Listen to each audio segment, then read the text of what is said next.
이것을 비유로 너에게 일렀거니와 때가 이르면 다시는 비유로 너에게 이르지 않고 아버지에 대한 것을 밝히 이르리라. 그날에 너희가 내 이름으로 구할 것이요 내가 너희를 위하여 아버지께 구하겠다는 말이 아니니 이는 너희가 나를 사랑하고 또 내가 아버지께로부터 온 줄 믿었으므로 아버지께서 친히 너희를 사랑하심이라. 내가 아버지에게 나와 세상에 왔고 다시 세상을 떠나 아버지께로 가노라 하시니 제자들이 말하되 지금은 밝히 말씀하시고 아무 비유로도 하지 아니하시니 우리가 지금에야 주께서 모든 것을 아시고 또 사람의 물음을 기다리시지 않는 줄 아나이다. 이로써 하나님께로부터 나오심을 우리가 믿사옵나이다. 예수께서 대답하시되 이제는 너희가 믿느냐? 보라 너희가 다 각각 제 곳으로 흩어지고 나를 혼자 둘 때가 오나니 벌써 왔도다. 그러나 내가 혼자 있는 것이 아니라 아버지께서 나와 함께 계시느니라. 이것을 너희에게 이르는 것은 너희로 내 안에서 평안을 누리게 하려 함이라. 세상에서는 너희가 환난을 당하나 담대하라 내가 세상을 이기었노라. 아멘. 앉히기 바랍니다. 우리 기도하겠습니다. 아버지 하나님, 다시 한번 저희들이 기도합니다. 하나님, 저희들이 세상을 살면서 많이 지쳐 있고 또 많이 혼돈스러운 사람들이 많습니다. 이 시간 하나님의 분명한 말씀의 진리를 통해서 우리의 영이 회복되고 왜 하나님께 예배하는지 그 분명한 이유와 감사와 찬송과 영광드림의 이유를 다시 한번 우리가 깨달을 수 있도록 주님 도와주시옵소서. 진리를 깨닫게 하옵소서. 진리를 분명하게 보여주시옵시고 진리 되시는 예수 그리스도를 다시 한번 볼 수 있도록 주님 인도하여 주시옵소서. 성령께서 이 시간 함께하여 주시옵소서. 예수님 이름으로 기도합나이다. 아멘. 우리 오늘날 지금 사람들이 좀 힘들어하거나 혼돈스러워하는 사람들이 상당히 많습니다. 물론 세상 사는 게 원래가 힘들어요. 근데 코로나도 있지만은 지금 이 세계적인 상황이 굉장히 불안하고 또 무질서하고, 그러니까 막 전쟁 같은 극단적인 상황은 아니지만 강대국들끼리 막 너무 이기적으로 싸우고 또 뭐 홍콩이라든지 또 지금 대한민국 남과 북의 어떤 문제가 좀 불거지려고 하기도 하고, 아무튼지 간에 환경적으로 정치적으로 굉장히 무질서하고 혼돈스러운 게 사실이고요. 그 속에서 많은 사람들이 좀 지쳐 있고 그런 게 좀 사실입니다. 그런데 이 호랑이한테 잡혀가도 정신만 바짝 차리면은 살 길이 있다라는 속담이 있는데, 우리 믿는 자들은 이러한 상황 속에서 진리를 붙잡으면 살 길이 있다고 생각합니다. 그리고 진리를 붙잡아야 되고요. 그리고 진리를 붙잡는 것을 통해서 우리는 살아야 됩니다. 그래서 오늘도 주신 말씀 가운데 우리가 그러한 은혜가 있기를 바란다. 그래서 이 진리의 기둥을 확실하게 붙잡을 수 있는 그런 시간이 되길 바란다 말씀을 드리고, 몇 주 전부터 예수님께서 십자가에 가시기 전에 마지막 말씀을 가지고 우리가 나누고 있습니다. 그래서 오늘은 또 예수님께서 말씀하시는데, 예수님께서 사실 하시는 말씀에 거듭거듭되는 내용의 말씀은 한 가지입니다. 그것은 당신께서 하나님의 아들이시고 진정으로, 그리고 당신께서 진정한 구원자이시다. 그리고 나를 통해서 너희들이 참다운 소망과 참다운 평강과 참다운 담대한 모든 것을 얻을 것이다. 한 가지예요. 내가 참 하나님의 아들이고 나를 통해서 구원을 얻을 것이다. 내가 너희들의 참 소망이고 내가 은혜고 내가 진리이고 내가 모든 것이다. 이것을 깨닫게 하시는 거예요. 자, 그런데 문제는 제자들은 아직까지 못 깨달았습니다. 제자들은 아직까지도 예수님께서 3년 동안 말씀하시고 마지막 총정리로 하시는 이 말씀, 이 단순한 한 가지 진리를, 예수 그리스도에 관한 것을 못 깨달았어요. 근데 여러분들 중에서 깨달았는데 이렇게 생각할 수 있습니다. 왜냐하면 시몬 베드로가 얼마 전에 주는 그리스도시요 살아계신 하나님의 아들이시로다 라고 고백했거든요. 마태복음 10장에 보면은 너희들은 나를 누구라 하느냐, 주는 그리스도시요 살아계신 하나님의 아들이라는 것을 깨달았는데 왜 못 깨달았다고 하는가? 정말 깨달았더라면 예수를 3번 부인하지 않았겠죠. 정말 깨달았더라면 예수께서 십자가에 죽으시고 난 다음에 절망해서 그냥 자포자기하는 삶으로 안 돌아갔을 것이고, 정말 깨달았더라면 하나님이 죽을 수가 없다, 하나님의 아들이 어떻게 죽겠는가라고 무덤을 지켜보았을 것이고, 정말 깨달았더라면 마리아가 와가지고 빈 무덤을 봤다고 말했을 때 의심하지 않았을 겁니다. 그런데 못 깨달은 거예요. 왜 못 깨달았나? 지적 동의와 내적 확신이 같이 가는 것이 믿음이에요. 근데 지적 동의 상태, 지적인 깨달음 상태는 믿음이 아니에요.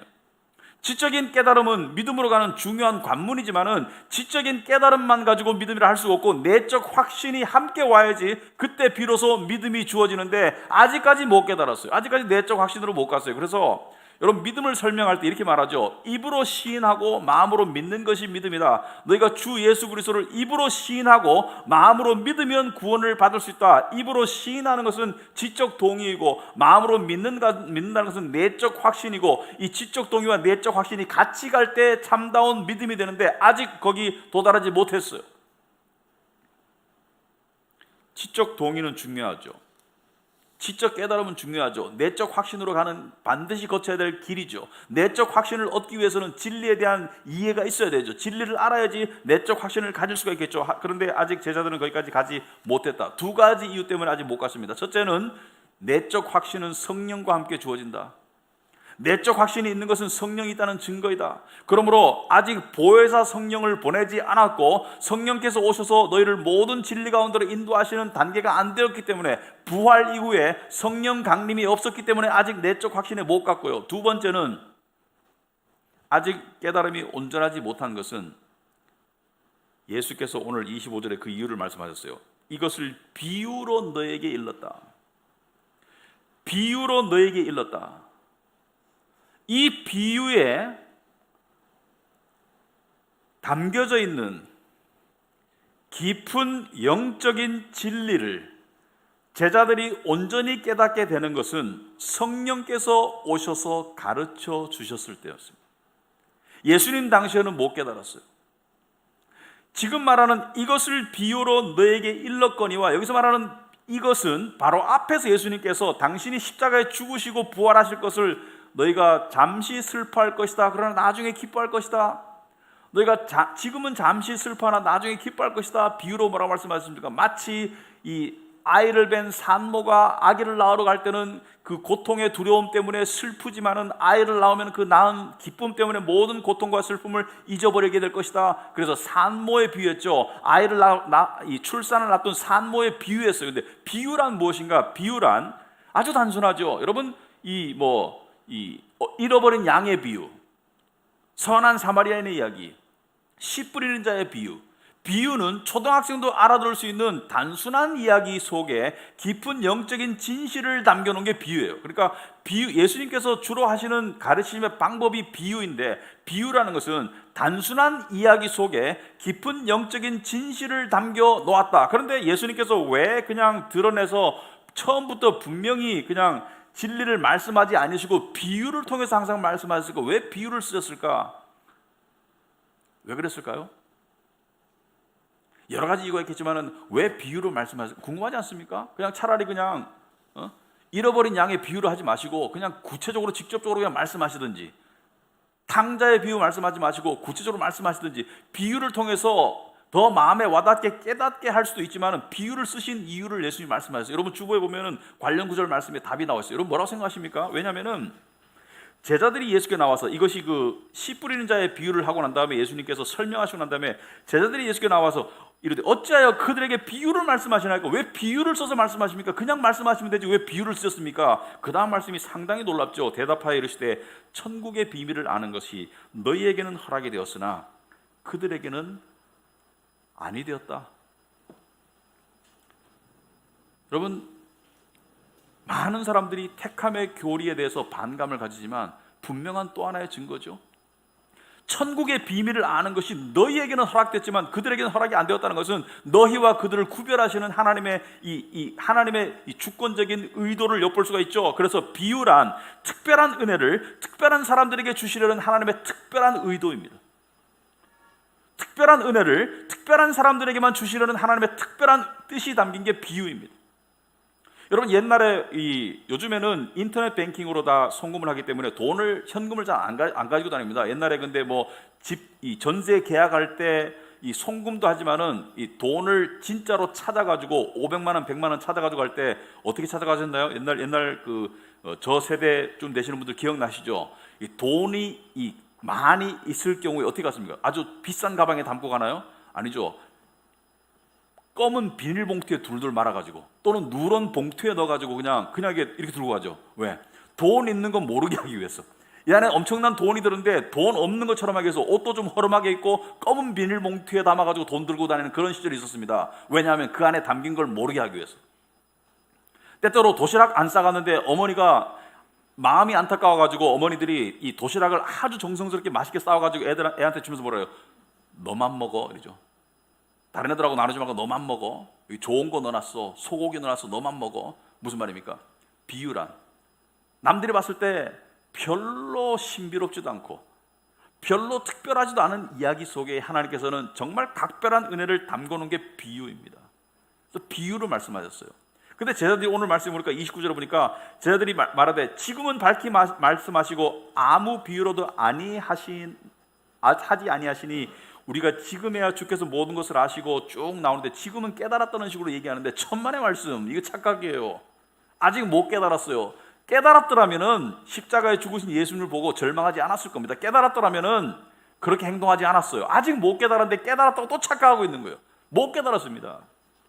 자, 그러면 오늘 여러분이 제가 아무리 설교를 열심히 하더라도 여러분이 깨달을 수 있는 유일한 길은 성령께서 깨닫게 해주셔야 됩니다. 그런 은혜가 있기를 바라는 마음에서 오늘 설교를 할 텐데 오늘 우리가 볼 내용은 딱 한 가지입니다. 이 안에 수만 가지의 내용이 담겨 있지만 다 할 수 없기 때문에 한 가지 내용을 보겠습니다. 그래서 오늘 중점적으로 깨닫기 위해서 볼 말씀은 26절과 27절이 되겠습니다. 26절에 그날에, 여기서 말하는 그날은 언제죠? 그날에 너희가 내 이름으로 구할 것이요 내가 너희를 위하여 아버지께 구하겠다는 말이 아니니 이는 너희가 나를 사랑하고 또 내가 하나님으로부터 온 줄 믿었으므로 아버지께서 친히 너희를 사랑하심이라. 여기서 말하는 그날은 언제입니까? 그날이 되면 너희가 아버지께 구할 것이고 아버지께서 친히 너희를 사랑하실 것이다. 너희가 내 이름으로 구할 것이다. 여러 가지 내용이 나오는데 정리를 하겠습니다. 첫째, 그날은 부활 이후를 말합니다. 부활 이후가 되면 다 깨닫게 되고 부활 이후가 돼서 성령이 오시면 깨닫게 되고 그날에 너희가 하나님 아버지와 진정한 관계를 맺을 것이다. 이 뜻은 지금까지 하나님과 너희는 진정한 관계가 되었다 안 되었다? 안 되었어요. 시간상 지금까지는 진정한 관계가 안 되었어요. 예수께서 내가 너희를 위하여 아버지께 구하겠다 하는 말이 아니니 지금까지는 예수께서 이들을 위해서 하나님께 구했어요. 마치 모세를 통해서 백성들이 하나님과 교통하고 모세가 백성들을 위해서 하나님께 구했듯이 예수께서 이들을 위해서 아버지께 구했는데 그날이 오면 너희가 내 이름으로 아버지께 기도할 것이고 왜 그렇게 할 수 있냐면은 너희가 나를 사랑하고 또 내가 하나님께로부터 온 줄 믿었으므로 이 믿었다는 것도 과거로 표현하고 있지만 지금 확실히 믿는다는 것이 아니고 그날이 되면 확실히 믿을 것을 이미 과거로 받아들인다는 얘기죠. 그날이 되면 확실히 믿을 것이고 그날이 되면 아버지께서 친히 너희를 사랑하실 것이다. 그러면 지금까지 하나님 아버지가 친히 제자들을 사랑하시는 것이다, 안 하시는 것이다? 아직은 그 단계가 아니라는 거예요. 왜 그런지 설명을 하는데 이것이 중요합니다. 거룩하신 하나님, 죄인들, 제자들, 그 사이의 관계의 회복, 그 사이의 관계의 회복을 위해서 예수 그리스도께서 오셔서 그 일을 이루실 것이다. 그래서 신학적으로 뭐라 합니까? 중보자로죠. 중보자, 미디에이터, 중보자, 중개인. 중보자라는 것은 어떤 의미죠? 중보자라는 것은 사이가 안 좋은 또는 원수지간인 사이에 들어와가지고 둘 사이를 화해케 하는 게 중보자이죠. 그렇다면 하나님과 인간 사이는 어떤 사이였는가? 여러분, 하나님과 인간 사이는 우리는 하나님의 자녀이고 하나님은 우리의 아버지고 하나님은 예수님 우리의 목자이시고 이런 관계를 많이 알아요. 그렇지만 원래 상태에서 인간과 하나님 사이를 뭐라고 표현하던가요? 성경에 딱 한 단어로 뭐라고 표현하냐면은 하나님과 인간 사이를 원수라고 합니다. 원수.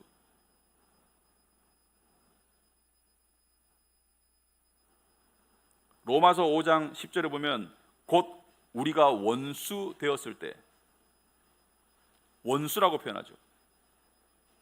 하나님과 인간 사이가 원수다. 여러분, 원수의 원어적 의미는 상대가 피 흘리고 죽기까지 증오를 멈추지 않는 것. 상대가 죽어서 없어지기까지 증오를 멈추지 않는 것이 원수입니다.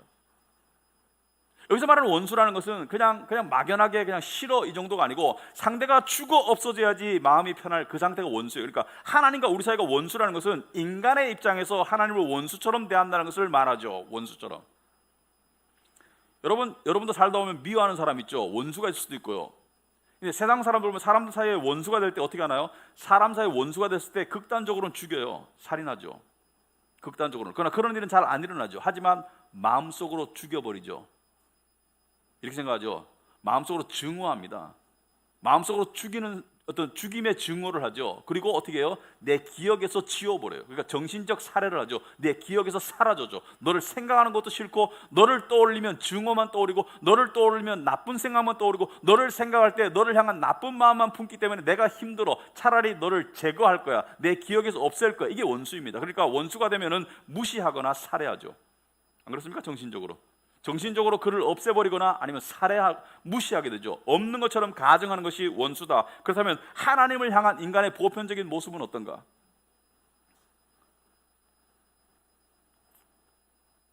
똑같습니다. 사람들은 진화론이나 무신론이라는 이름으로 하나님의 존재를 없애고 무시하는 그러한 삶을 계속하고 있어요. 하나님의 존재 자체를 없애버리고 하나님을 정신적으로 살해하는 게 이게 무신론이에요. 진화론은 하나님의 계시다는 증거를 무시하는 거예요. 그러니까 창조를 통해서 또는 내적 증거를 통해서 하나님이 신이 계시다는 수많은 증거가 우리에게 주어졌음에도 불구하고, 예를 들어서 빨주노초 파란부의 이 7가지 무지개 같은 것을 보면은 그 속에 얼마나 이 색깔별로 우연히 이루어질 수 없는 아치형 활 모양의 이라는 것을 보고도 아름답다까지는 가는데 이것을 누가 만들었을까? 그러니까 하나님의 계시는 이 증거를 보면서도 인간은 하나님의 존재를 철저히 무시하려고 해요. 미술관에 가잖아요. 그러면 멋진 그림이나 아름다운 그림이나 추상화 중에 정말 이 형이상학적으로 굉장히 깊이가 있는 그림을 보면서 정말 감탄하면서 그 다음 질문이 뭐죠? 이 작가가 누구지? 당연한 질문 아니에요. 이거 누가 그렸지? 당연히 궁금한, 이 어느 나라 사람이 그렸지? 이름은 뭐지? 어떤 시대의 사람이지? 이게 당연한 궁금증인데, 사람은 우주를 보면서도, 사람은 자연을 보면서도, 사람은 물고기를 보면서도, 사람은 자기 내부를 보면서도 창조주의 이 증거와 흔적들이 무수함에도 불구하고 흔적을 계속 지워나가고 있어. 무시하고 있어. 왜? 하나님이 안 계셨으면 좋겠어. 그게 원수입니다. 우리가 원수 되었을 때라는 것은 우리도 그런 육신의 상태를 살았었어요.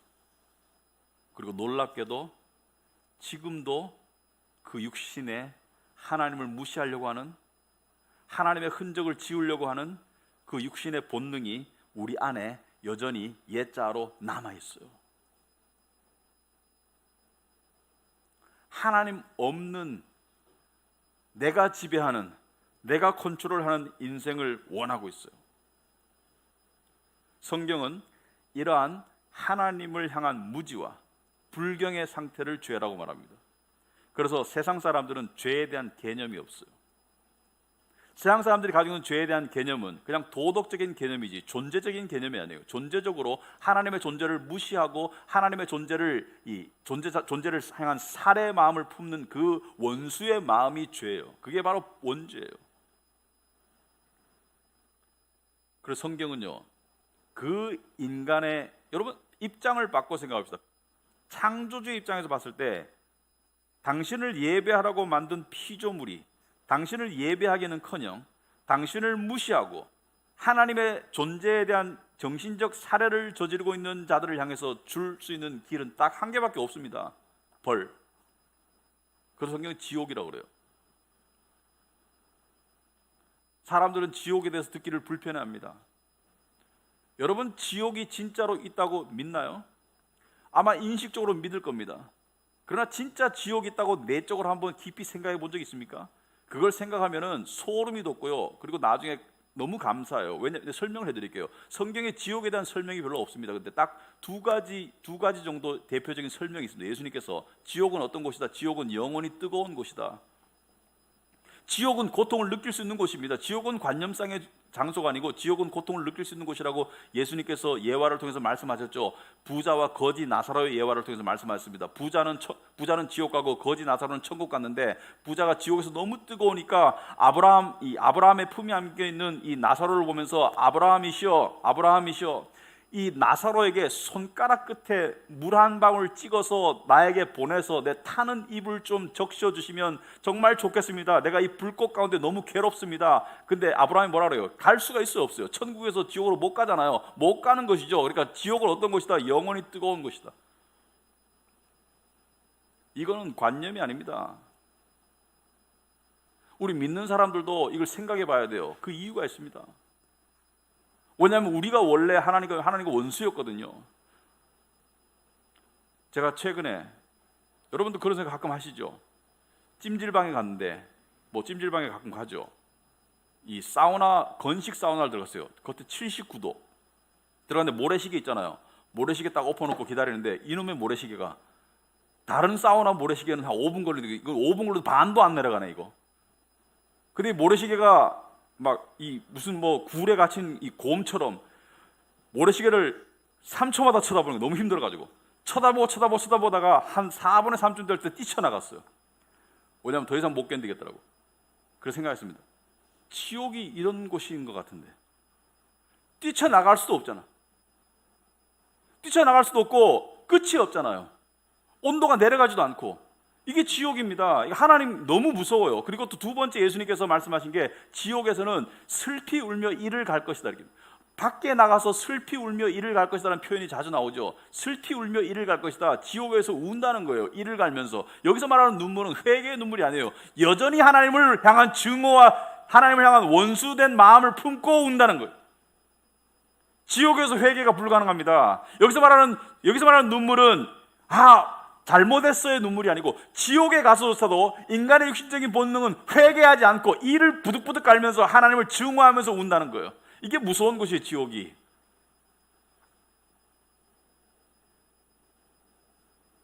이 진노하시는 하나님,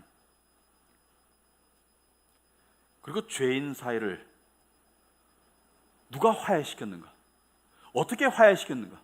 이것이 예수님이 하시는 일관적인 메시지입니다. 내가, 하나님의 아들이, 죄 없는 의인이 내가 와서 십자가에서 내 위에 지옥이 쏟아부어졌다. 지옥이, 너희들을 향한 하나님의 진노의 지옥이 내 위에 쏟아부어져서 그 결과 하나님이 너의 하나님이 되고 너희가 하나님의 자녀가 되고 하나님께서 친히 너희를 사랑하실 것이다.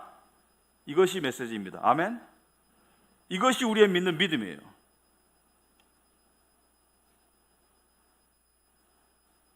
여러분, 믿지 않는 사람은 지옥을 생각할 수 없습니다. 진정적으로. 하지만 믿는 사람도 지옥을 생각해 봐야 됩니다.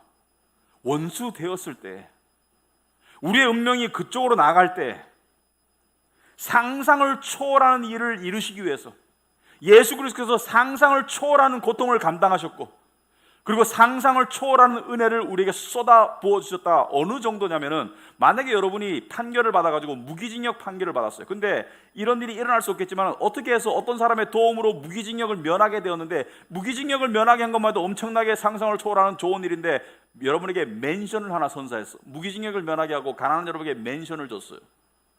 대저택을 줬어요. 예수 그리스도께 지옥이 쏟아부어지고 그분이 부활하심을 통해서 우리에게 의가 주어지고 우리가 지옥을 면할 뿐 아니라 천국을 얻게 되는 것이, 이것이 복음입니다.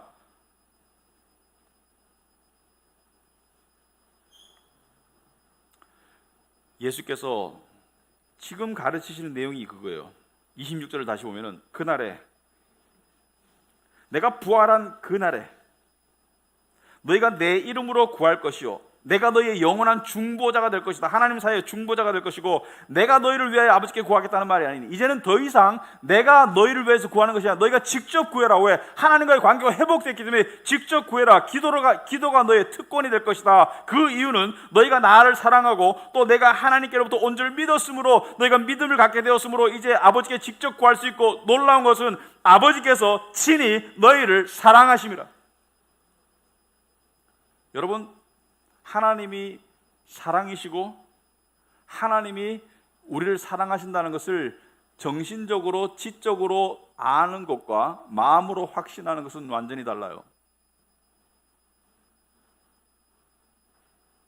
우리 안에 여전히 육신의 잔해가 남아있기 때문에, 우리 안에 여전히 육신의 어떤 이 죄성이 꿈틀거리기 때문에, 우리는 거기에 따라서 하나님께서 우리를 사랑하시기도 하고 안 사랑하시기도 한다라고 그렇게 느끼지만, 그 느낌은 우리의 주관적인 생각일 뿐이고, 우리를 향한 하나님의 사랑은 예수 그리스도 중보자를 통해서 주어진 것이기 때문에 이것은 변하지 않아요.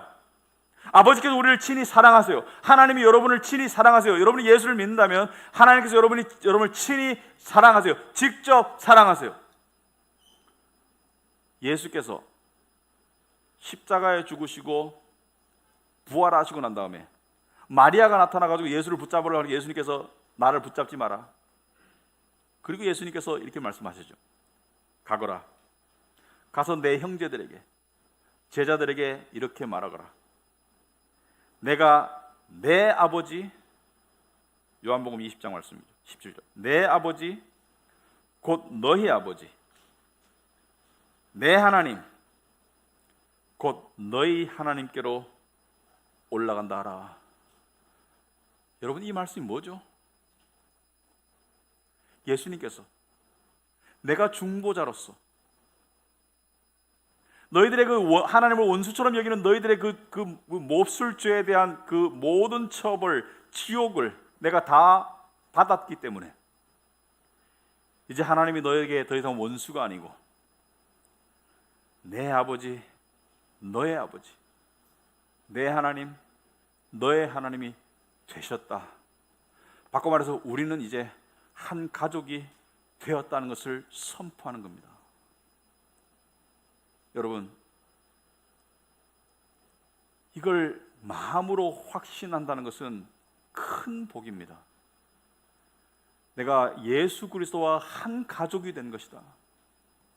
하나님이 예수의 하나님이고 나의 하나님이고, 하나님이 예수의 아버지고 나의 아버지고, 우리는 한 가족이 되었다. 왜? 예수 그리스도께서 중보자가 되셔서 우리가 원수된 우리를 양자 삼으셨다. 하나님의 가족으로 만드셨다는 것이죠. 그런데 중요한 사실은 예수 그리스도께서는 이 중보의 일을 위해서 중보의 사명을 띠고 이 땅에 중보자로 오셨는데, 중보의 역할만 감당하신 것이 아니라 중보자의 모습으로 오신 것이 정말 놀라운 일이죠. 무슨 말이냐면은, 중보의 역할을 감당하시기 위해서 중보자의 역할, 즉 하나님의 신성과 우리 인성을 동시에 가지고 중보자의 모습으로 오셨다. 원수된 하나님과 인간의 모습을 반반 동시에 가지시고, 정확히 반이라고 설명할 수는 없어요. 아무튼 동시에 가지시고 그렇게 성육신에서 이 땅에 오셨어요. 그러니까 완전한 중보자의 모습으로 오셨다. 인성과 신성이 함께 하시는 당신 그 자체가 중보자의 모습이다. 중보자의 사명에 앞서서 중보자의 모습으로 오셨다. 그리고 예수께서 33절에 이렇게 말씀하십니다. 이제 이 말씀이 마지막 가르침의 마지막이에요. 17장부터는 예수님의 기도입니다. 이제 가르치시고 제자들을 향해서 기도하시고 십자가로 가시기 때문에 이 마지막 가르침의 마지막이 뭐냐? 이것을 너에게 이르는 것은, 이러한 진리를 너에게 이르는 것은 너희로 내 안에서 평안을 누리게 하려 함이라. 너희가 환난을 당하나 담대하라. 내가 세상을 이기었노라. 예수님께서 마지막 하시는 말씀이 평안을 누리기를 원한다. 평안을 누리려면 담대해라. 세상에서 담대하지 않은 사람, 담대함과 평안은 함께 가는 거예요. 세상을 향한 담대함은 어떤 자신감 이런 게 아니고요. 믿음의 담대함을 말하는 거예요. 믿음의 담대함 없이 평안이 없습니다. 믿음의 담대함이 있어야 평안이 있는 것이지. 근데 믿음의 담대함을 어떻게 가질 수 있나요? 여러분, 세상에서 사람들이 담대함을 가지거나 자신감을 가지거나 평안을 얻기 위해서 하는 노력들이 뭐죠?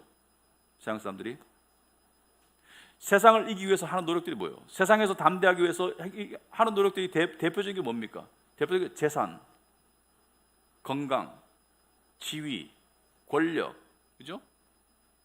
어려운 문제 아니죠? 근데 왜 못 이깁니까? 왜 가진 사람도 평강이 없나요? 어떤 사람은 평강해 보여요. 예수 안 믿는데 평강해 보여. 진짜 그런 사람이 있어요. 별로 그렇게 힘든 일도 없고 평강해 보여요.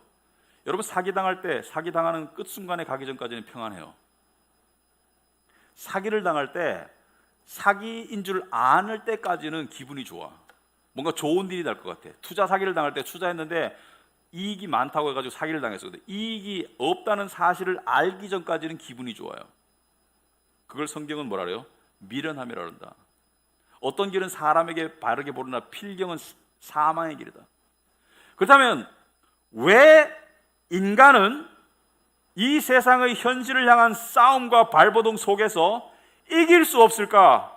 말하자면 왜 평강할 수 없고 왜 행복할 수 없을까? 왜 그럴까? 왜냐하면 인간은 백전백패합니다. 왜냐하면 우리가 누구를 상대로 싸우는지를 알면은 백전백패예요.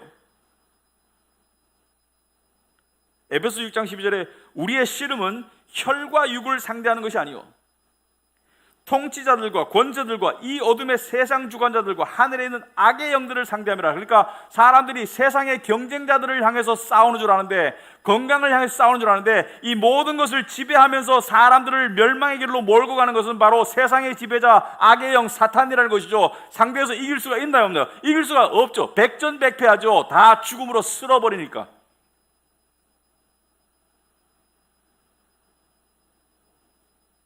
잠시 이기는 듯이 착각할 수 있지만 마지막 패배는 예견된 것이죠. 모두가 건강을 잃을 것이고 모두가 이루어놓은 모든 것을 빼앗기거나 뒤에 남겨둬야 될 것이고 모두가 세상에서 죽음을 통해서 사라질 것이고 그리고 모두가 무의미 속에 들어갈 것이고 무의미 속에 한 번만 들어가면 절대로 돌아올 수 없고 무의미 속에 들어가면 의미라는 그 말 자체가 의미를 상실하는 세상에 들어가는 게 인생입니다. 그런데 어떻게 이겨요? 못 이겨요. 근데 우리 크리스찬들도 세상적인 방법으로 세상을 이기려고 합니다. 그러니까 평강이 없는 거예요. 못 이겨요. 못 이깁니다. 여러분, 못 이겨요. 저도 못 이기고. 그럼 어떻게 해야 되나? 예수님께서 하신 말씀이 뭐예요? 세상에서는 너희가 환난을 당하나 담대하라. 그리고 뭐라 했어요? 담대하라. 너희가 노력해서라고 안 하고 뭐라 했어요? 내가 세상을 이겼다. 그래서 내가 세상을 이겼다. 이것을 믿는 것이 담대할 수 있는 유일한 이유이다. 유일한 길이다. 이것을 가장 잘 설명한 예화가 구약에 나오죠. 여러분, 다윗과 골리앗의 이야기 알죠? 다윗과 골리앗의 이야기. 골리앗은 블레셋의 장수로서 키가 크고 거구이고 그 다음에 무기도 많이 차고 있고 호령을 하니까 이스라엘의 병사들이 막 벌벌 떨어가지고 평강은커녕 막 벌벌 떨고 절망하고 이길 수가 없고 이 블레셋에 앞서서 나간 게 다윗이죠. 다윗이 나가가지고 어떻게 했습니까? 골리앗을 이겼죠. 그런데 골리앗을 향해 나갈 때 뭐라 했습니까? 너는 활과 창으로 나에게 오지만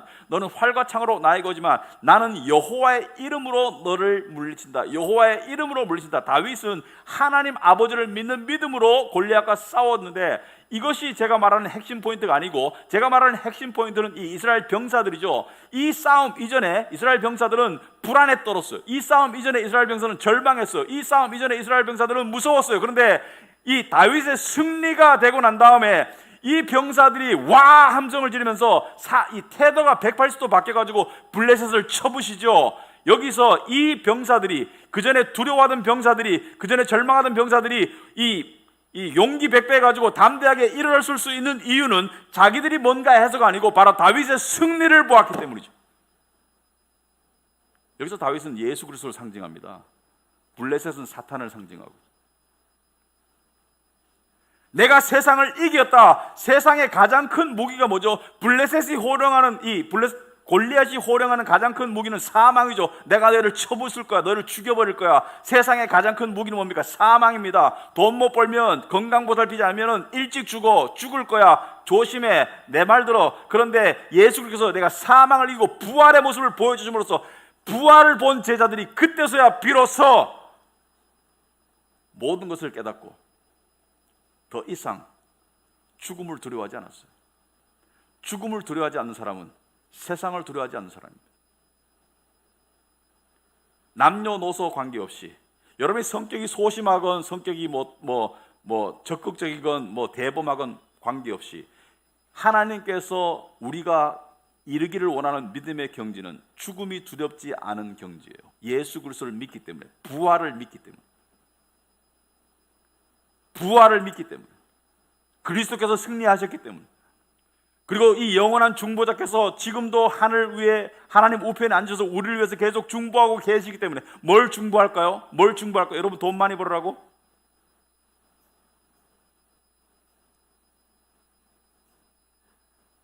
히브리서에 보면은 뒤로 물러서지 마라 했습니다. 담대함을 잃지 마라. 이것이 큰 상급을 얻는다고 했습니다. 나중에 10장을 읽어보세요. 우리가 당신의 십자가를 너무 믿기 때문에, 당신의 부활을 너무나 믿기 때문에 이 세상에서 담대하고 승리하기를 원하십니다. 왜냐하면 우리의 대장이 이미 이긴 싸움이기 때문에, 다윗이 골리앗을 이미 물리쳤기 때문에 이스라엘 병사들이 와 하고 함성을 지르면서 나머지 적들을 물리쳤듯이 이미 게임은 끝났기 때문에 우리가 세상을 향해서 담대하게 나아가서 이기라고. 누구를 향해서? 사탄을 향해서. 사탄은 거짓말을 하죠. 우리의 육신과 세상과 속임수를 통해서 우리에게 거짓말하죠. 우리를 속이고 걱정거리를 심어주고 불안을 심어주고. 그때 뭐예요? 사탄의 음성에 계속 기울이면 지게 되어 있습니다. 여러분의 능력으로 이기려면 지게 되어 있어요. 그래서 기도하는 거예요. 왜? 기도는 뭐예요? 하나님의 능력을 구하는 게 기도입니다. 예수 그리스도를 바라보는 게 말씀이고요. 그래서 아까 소대에 말했듯이 어려운 시기를 살아가고 있는 것 같습니다. 많은 사람들이. 특히 교회도 지금 모이기가 조금 여의치가 않고, 또 그러다 보니까 영적으로 힘들어하는 사람들이 참 많아요. 이럴 때일수록 어떻게 해야 됩니까? 이럴 때일수록 좋은 음악 듣는 게 중요한 게 아니고 진리를 확실하게 깨닫고 붙잡는 것이 중요하다. 정신 차리고 나가는 게 중요하다. 진리를 깨닫고 확실하게 붙잡는 것이 중요하다. 여기서 말하는 진리는 가벼운 진리가 아니고 말씀의 깊은 복음의 진리를 깨닫고 그것을 꽉 붙잡아 나가는 것이 중요하다. 그럴 때 그 말씀의 진리가 반석처럼 여러분을 지켜줄 것입니다. 여러분의 마음과 심지어 여러분의 몸도 지켜줄 것입니다. 왜냐하면 마음이 무너지니까 몸이 함께 무너지더라고요. 많은 몸의 질병은 마음으로부터 시작될 때가 있습니다. 물론 모든 몸의 질병이 그렇진 않아요. 어떤 사람은 믿음이 좋아도 몸의 질병이 걸릴 수가 있어요. 하지만 많은 사람들이 마음이 무너져서 몸이 무너져요. 그래서 하나님께 정말 진리를 붙잡고 나아갈 수 있는 여러분과 제가 되길 바랍니다. 예수 그리스도께서 영원한 중보자이십니다.